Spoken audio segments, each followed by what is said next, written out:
Okay, good morning, grade 1. Good morning, teacher. Okay, stand up and let us pray.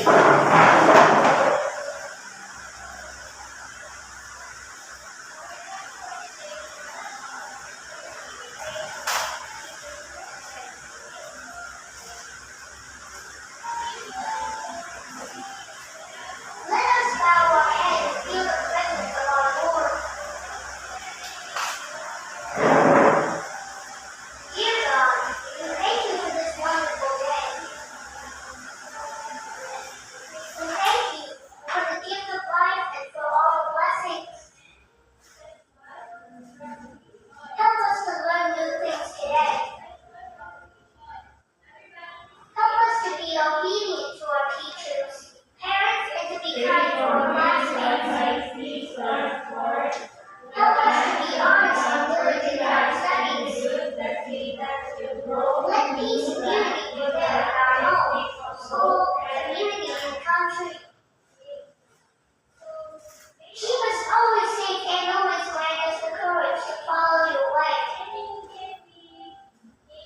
This all we ask in Jesus' name we pray. Amen. Amen. Now, let's remain standing and we are going to energize ourselves or our body. Do you want to sing and dance? Yes, Okay. I want you to sing and dance along with the music. Is that clear? Yes, teacher.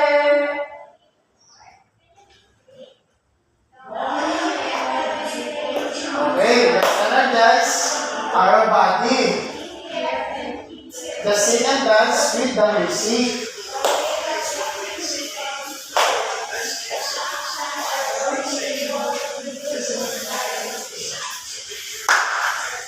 Clap your hands, class. Dance. Boom. Boom. Boom. Boom. Boom.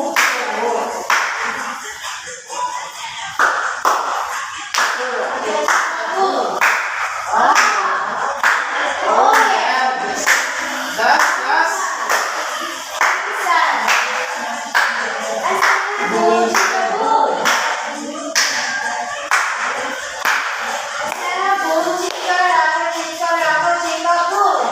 Okay. Do you energize? Do you feel energized? Yes, teacher. Okay, now before you take your seats, I want you to look under your chair and table and pick up the pieces of paper and trash under your chair and table and put it on the garbage. Is that clear? Yes, teacher. Okay. Now, who among you know what are the classroom rules to be followed inside the classroom? Can you please give me one, Christine? Raise your hand if you want to answer. Okay, very good. Raise your hand if you want to answer.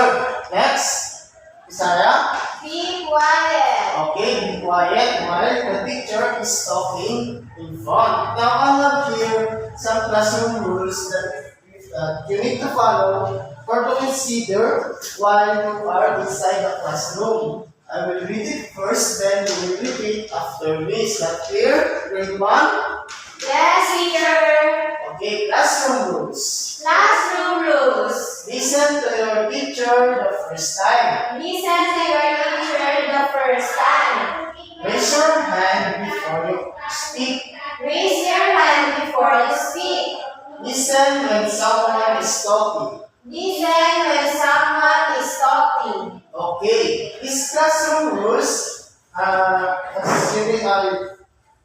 is you need to follow or consider while you are inside the classroom. Is that clear? Grade 1? Yes, teacher. Okay. Now, I have here some words. I will read it first, then you will repeat after me, then you will spell it. Okay? Do you know how to spell the words? Yes, teacher. Okay, in spelling the words, you will read first the word, then you will spell it. Is that clear? Yes, teacher. Okay. Obligation. Obligation. O-B-L-I-G-A-T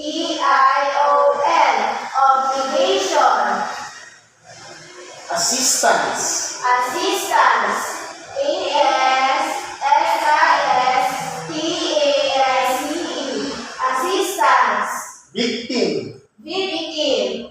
V-I-C-T-I-M. Victim. Bully. Bully. B-U-L-L-Y. Bully. Beg. Beg. B-E-G. Beg. Again. Obligation. Assistance. Victim. Bully. Beg. Okay, very good. Now, do you still remember our discussion yesterday? Yes, teacher. That's so. I prepared an activity to test if you really understand our discussion yesterday. Let me read first the directions. Okay, I will read it first, then you will read it after me. Okay, grade 1. Is that clear? Yes, teacher. Okay, directions. Directions.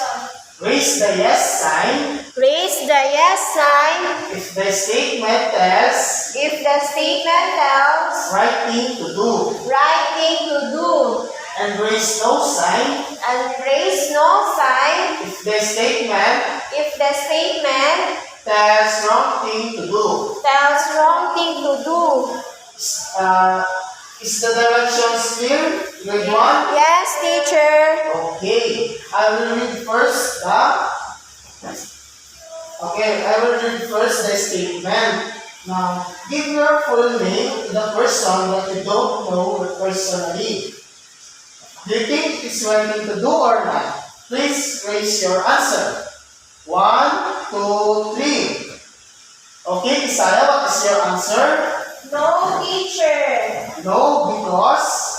It is not right thing to do. Okay, very good. Giving your full name to the person that you don't know personally is not right thing to do. Is that clear? Grade 1? Yes, teacher. Okay, for the second, tell your address to the police because you are lost. Do you think it is right thing to do or not? Please raise your answer. 1, 2, 3. Okay. Christine, what is your answer? Yes, teacher. It is the Okay. right thing to do. It's right thing to do. Very good. Tell your address to the police because you are lost, so that the police will guide you. Okay? Is that Yes, clear? teacher. For number 3, go with someone you don't know. Do you think it is right thing to do or not? Please raise your answer. 1, 2, 3. Okay, Isaiah, what is your answer? No, teacher. No, why? Because it is not right thing to do. Okay, it's not right thing to do. Go with someone you don't know is not right thing to do. Is that clear, grade 1? Yes, teacher. Okay, very good. Now let's proceed to the number 4. Give your parents' name to the security guard. Okay, please raise your answer. Do you think it is right thing to do or not? Please raise your answer. 1, 2, 3. Okay, Isaiah, what is your answer? Yes, teacher. Why? Why yes? Because it is right thing to do. Okay, give your parents' name to the security guard. It's right thing to do, especially when you are lost. Is that clear, grade 1? Yes, teacher. Okay, let's proceed to the number 5. Give your full name to your teacher. Do you think it's right thing to do or not? Yes, Christine, what is your answer? Yes, teacher. It is the right thing to do. Okay, very good. Giving your full name to your teacher is right thing to do so that the teacher will know your identification. No? Okay, very good. Now, I think you really understand our discussion yesterday. So now, I have here a picture. All I want you to is to observe this picture silently because I have a question later. Is that clear, grade 1? Yes, teacher. Okay. Now, what is in the picture? Yes, Christine, what is in the picture? I think it is a policeman picture. Okay, it is a policeman. Who among you woman someday. Me, teacher. Okay, Bisaya, why? Because I will help in our community. Okay. Help our community teacher. You want to become a policeman because you want to help our community. Very good, Bisaya. Now, in what way are you going to help our community? Okay? By protecting our community in a bad person, teacher. Okay, by protecting our community in a bad person. Okay, very good. Now, I want you to observe the following pictures. Please, quiet class. Just observe the following pictures. Okay. Do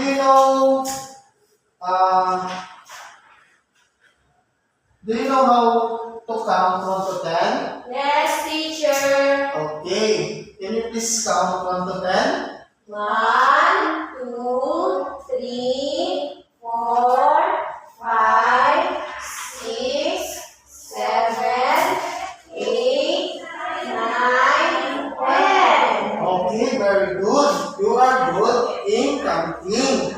Now, what is in the first picture, class?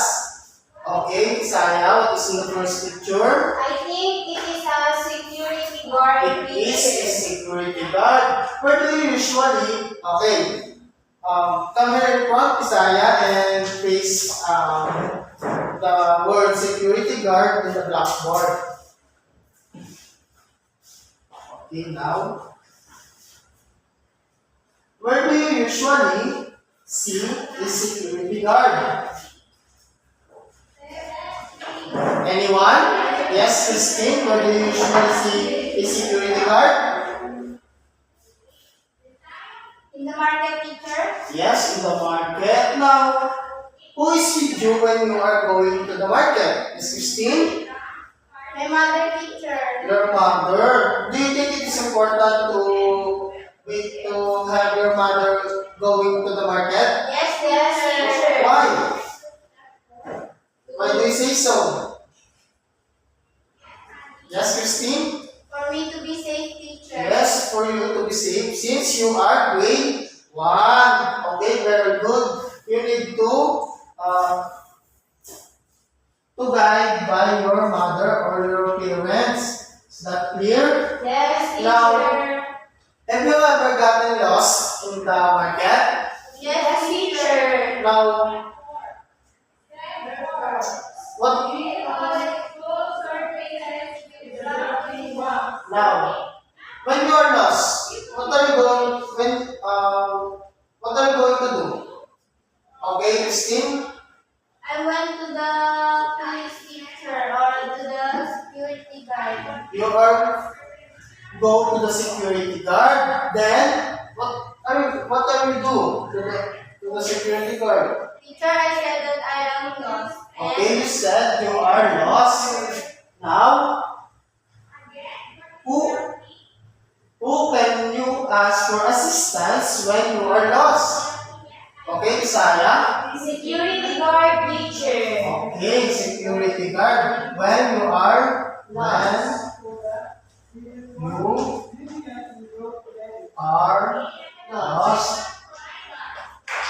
Okay, very good. Now, let's proceed to the second picture. Where do you usually see this kind of picture? Yes, Isaiah? On the road, teacher. On the road. What do you think are they doing in the road? Yes, Christine? They are helping people in crossing the road, teacher. They are helping people crossing the road. What do you think is called to this kind of people? Yes, Isaiah? Traffic enforcer, teacher. Traffic enforcer. Can you please come here in front and place the word traffic enforcer in the board? This picture is a traffic enforcer. Very good. Okay. Please give 5 claps to Isaiah. Okay, now, you said earlier that they are helping others in crossing the road. Now, if you since you are grade 1, have you ever tried to cross the road? Yes, teacher. Are you going to cross the road immediately? No, teacher. Why? Why no? Yes, Christine? I think it is dangerous, teacher. Yes, it is dangerous because there are many vehicles passing or crossing the road. Okay, so you will not crossing the road immediately. Is that clear, grade 1? Yes, teacher. Now, when you are crossing the road, who can you ask for assistance in crossing the road? Yes, Isaiah? Teacher, I will go to the traffic enforcer and I will ask for an assistant to cross the road, teacher. Yes, very good. Can you please come here in front and write your answer?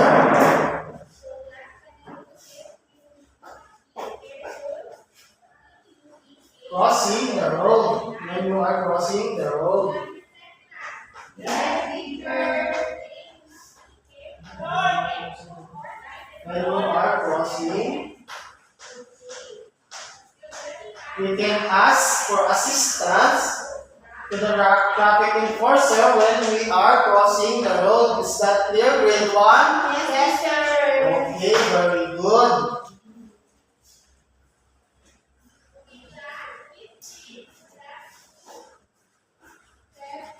Okay, now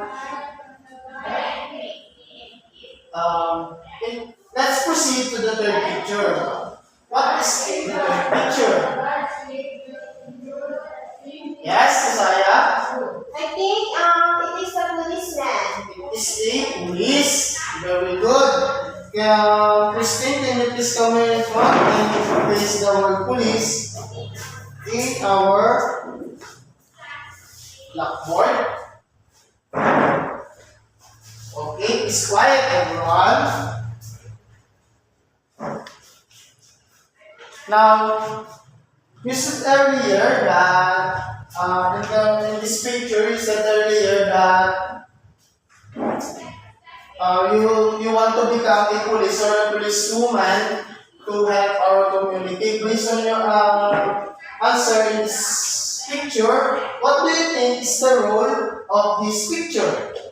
If this picture is a policewoman or policeman, what do you think is the role of this policeman? Yes, Christine? Teacher, I think they are the one who help and protect the people. They are the one who help and protect the people in our community. Very good. Now, what do you think?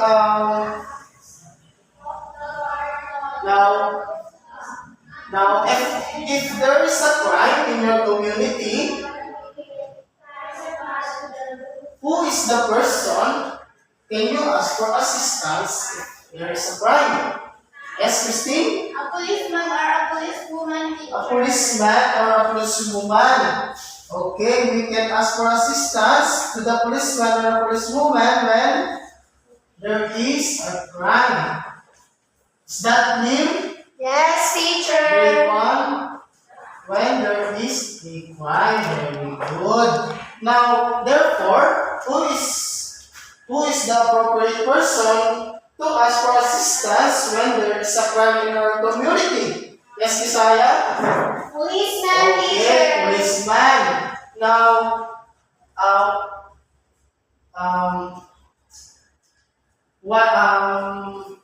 about when you are going to cross the road? Traffic enforcer. Okay. When you are lost? Security Okay, guard. security guard. Now let's proceed to the fourth picture.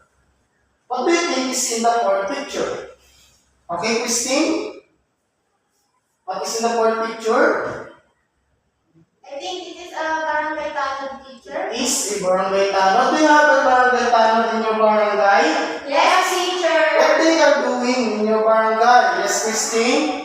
They are the one who help to keep our barangay safe. Okay, they are the one who keep the barangay safe. Now, Kisaya, can you please come here in front and put the barangay word, barangay tanod in our blackboard? Okay.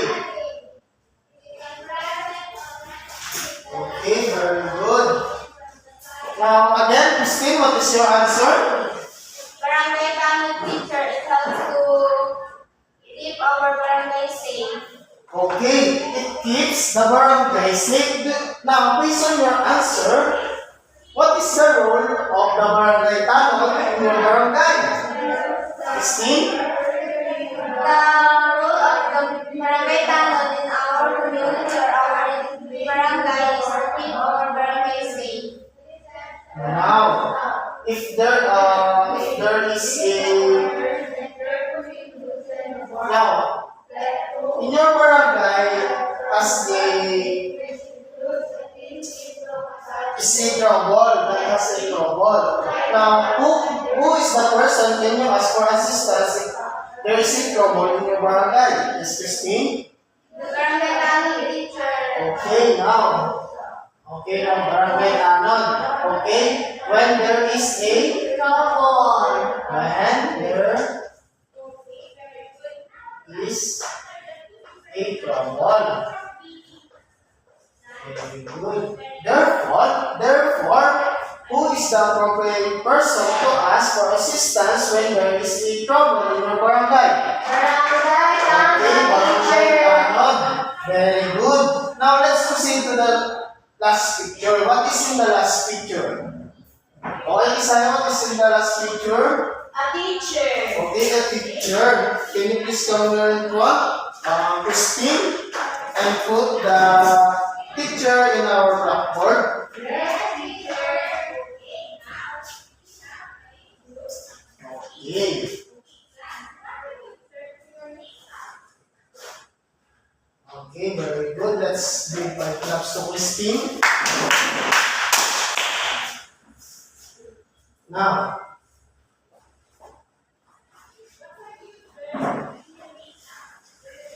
you have a discussion with your teacher. Now, you don't know what or you don't understand the lesson of your teacher. What do you think? What are you going to do? Christine, what are you going to do if you don't understand the lesson of your teacher? I will ask the teacher to. I will ask.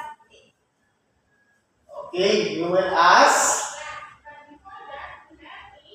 Isaiah, can you please help Christine in answering my question? I will ask my teacher about the lesson that I Okay. don't understand. Okay, you will ask your teacher to the lesson that you don't understand. Very good, Kisaya. Now, if the lesson is you don't understand, who is the appropriate person to ask for assistance when you don't know you don't understand the lesson of your teacher? Yes, Christine? My teacher po. Okay, your teacher. So, when you don't know, when you don't understand the lesson.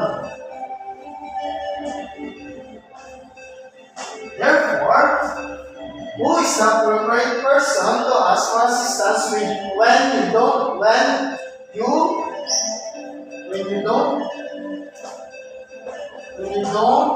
understand the lesson? Teacher. Okay, the teacher. Okay. Based on our discussion, who is the appropriate person to ask for assistance? Yes, Isaiah? The appropriate person to ask for assistance are security guard who help when you are lost, traffic enforcer when you are crossing the road, policeman when there is crime, Barangay Tanod when there is a trouble. Teacher, when you don't understand the lesson. Okay, very good. Please give 5 claps to Isaiah. Now, Christine, can you please repeat the answer of Isaiah? Who is the appropriate person to ask for assistance? The appropriate person to ask for assistance are security guard who help you when you are lost, traffic enforcer when you are crossing the road, policeman when there is a crime, barangay tanod when there is a trouble, and the teacher when you don't understand the lesson. Okay, please give 5 claps to Christine. Now, everyone, who is the appropriate person to ask for assistance? The Everyone, appropriate please read. The appropriate person to ask for assistance are security guard who help if someone is lost, traffic enforcer when crossing the road, policeman when there is a crime, barangay tanod who keeps the barangay safe, and teacher when you do not understand the lesson. Now, do you understand our discussion? Yes, Okay, teacher. very good. Let's end our discussion today. Goodbye and thank you, grade 1. Bye, teacher. Teacher.